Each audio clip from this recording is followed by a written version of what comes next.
Class BCom part first business administration का paper second entrepreneurship and small business management.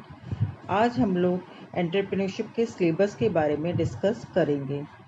जो syllabus है वो 5 unit में डिवाइड है। Unit 1, unit 2, unit 3, unit 4 and unit 5। अब अपन सबसे पहले देखेंगे यूनिट फर्स्ट। यूनिट फर्स्ट में है कॉन्सेप्ट ऑफ एंटरप्रेन्योरशिप, यानी जो उद्यमिता है उसकी क्या अवधारणा है। इसके अंतर्गत अपन उद्यमिता की अवधारणा में उद्यमिता की जो परिभाषा है, उद्यमिता की विशेषताओं का अध्ययन करेंगे। नेक्स्ट है रोल ऑफ एंटरप्रेन्योरशिप, तो वर्तमान आधुनिक समय में उद्यमिता का क्या महत्व है, भारत के विकास में इसका क्या भूमिका है, इसका अध्ययन करेंगे। टाइप्स ऑफ एंटरप्रेन्योरशिप, जो उद्यमी है और जो उद्यमिता है उसके विभिन्न प्रकारों के बारे में पढ़ेंगे। नेक्स्ट है एंटरप्रेन्योरशिप ट्रेड्स, यानी जो उद्यमिता के लिए किन किन गुणों की आवश्यकताएं हैं, उन विशेषताओं और गुणों का अध्ययन करेंगे। एंटरप्रेन्योरशिप एंड मैनेजर, यानी जो उद्यमी और प्रबंधक है उन दोनों की परिभाषा, उनमें क्या डिफरेंस है, इसका अध्ययन किया जाएगा।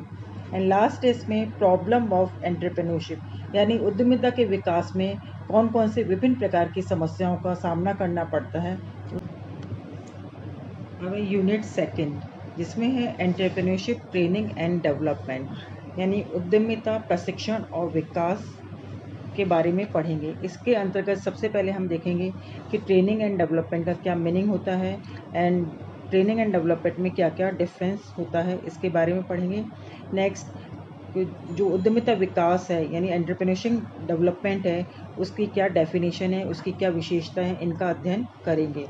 फिर जो entrepreneurship training and development program है, उनकी वर्तमान आधुनिक समय में क्या क्या इम्पोर्टेंस है, इसके बारे में पढ़ाया जाएगा।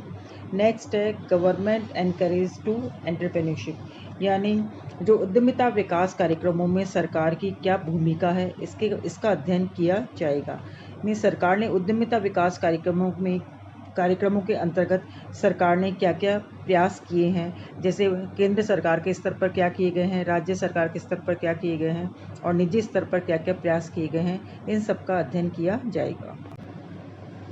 नेक्स्ट है यूनिट थर्ड, जिसके अंतर्गत हम देखेंगे फर्स्ट है concept of small and medium enterprises, यानी जो सुलभ उपक्रम की अवधारणा है उसके बारे में पढ़ाया जाएगा।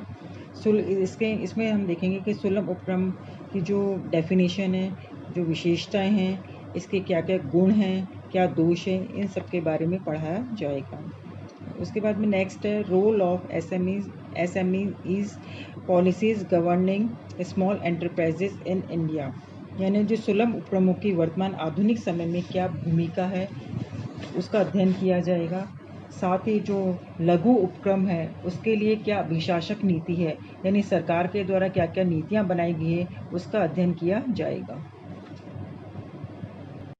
नेक्स्ट है यूनिट फोर्थ, इसमें है startup process of small enterprises, यानी जो उपक्रम का प्रवर्तन है या उसकी कैसे स्टार्ट किया जाएगा, इसके बारे में पढ़ाया जाएगा।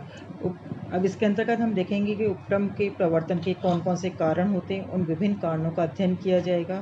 साथ ही उपक्रम के प्रवर्तन की क्या प्रक्रिया है, अर्थात उपक्रम के प्रवर्तन में आवश्यक कौन कौन से कदम उठाने की आवश्यकता है, इसका अध्ययन किया जाएगा। अब उसके बाद में नेक्स्ट है organisation structure of small scale industries in India, यानी जो स्मॉल स्केल इंडस्ट्रीज़ है उनकी संगठन संरचना किस प्रकार से तैयार की जाएगी, उसका अध्ययन किया जाएगा। नेक्स्ट है tax benefits and concessions to small scale industries, जो सुलभ उपक्रम है उनको विभिन्न प्रकार के जो कराधान लाभ है या जो रियायतें हैं वो किस किस प्रकार से दी जाएगी, किस आधार पर दी जाएगी, इसके बारे में विस्तृत अध्ययन करवाया जाएगा। एंड लास्ट इसमें problems of small scale industries, जो सुलभ उद्योग है उनके समूह कौन कौन से विभिन्न प्रकार की समस्याएं हैं और समस्याओं का जो समाधान है वो किस आधार पर किया जाएगा, उसके लिए क्या क्या सुझाव दिए जा सकते हैं, उन सुझावों के बारे में पढ़ाया जाएगा। नेक्स्ट है यूनिट फिफ्थ। यूनिट फिफ्थ के अंतर्गत है management of small business enterprises, यानी लघु व्यवसाय प्रबंध। इसके अंतर्गत हम देखेंगे कि लघु व्यवसाय का क्या तात्पर्य है, इसकी जो डेफिनेशन है उसके बारे में पढ़ाया जाएगा। लघु व्यवसाय की कौन कौन सी विशेषताएं होती है, लघु व्यवसाय प्रबंधन की क्या प्रक्रियाएं हैं, क्या क्रियाएं हैं, क्या सिद्धांत है आदि का अध्ययन करवाया जाएगा। नेक्स्ट है रोल ऑफ फाइनेंशियल इंस्टीट्यूशंस, यानी जो विभिन्न प्रकार की वित्तीय संस्थाएं, उन वित्तीय संस्थाओं का सुलभ उपक्रमों के विकास में क्या क्या योगदान है, इन सब के बारे में पढ़ाया जाएगा। और विभिन्न वित्तीय संस्थाएं जैसे भारतीय लघु उद्योग विकास बैंक है, राज्य वित्त निगम है, नाबार्ड है, यानी खादी ग्रामोद्योग है, रिको है आदि जो विभिन्न वित्तीय संस्थाएं हैं, इन विभिन्न वित्तीय संस्थाओं का लघु उद्योग के विकास में या सुलभ उपक्रमों के विकास में क्या योगदान है, इसके बारे में पढ़ाया जाएगा। एंड लास्ट टॉपिक है DICs इन प्रमोटिंग स्मॉल बिजनेस, यानी जो जिला उद्योग केंद्र है, उन जिला उद्योग केंद्रों की क्या विशेषताएं हैं, क्या अर्थ है, क्या उद्देश्य हैं, उनके महत्व, जो DICs के द्वारा जो किए जाने वाले विभिन्न कार्य हैं, उनका संगठन प्रबंध, इन सब के बारे में पढ़ाया जाएगा। साथ ही जो जिला उद्योग केंद्रों की जो प्रगति है या उसका क्या योगदान है, इन सब के बारे में पढ़ाया जाएगा। तो इस प्रकार से हमने देखा कि ये जो सिलेबस है 5 यूनिट में डिवाइड है और ये आपको पूरा का पूरा पढ़ाया जाएगा। तो जो फाइनल एग्ज़ाम में क्वेश्चन पेपर आएगा, वो क्वेश्चन पेपर जो सेट होगा इन 5 यूनिट्स के आधार पर सेट किया जाएगा।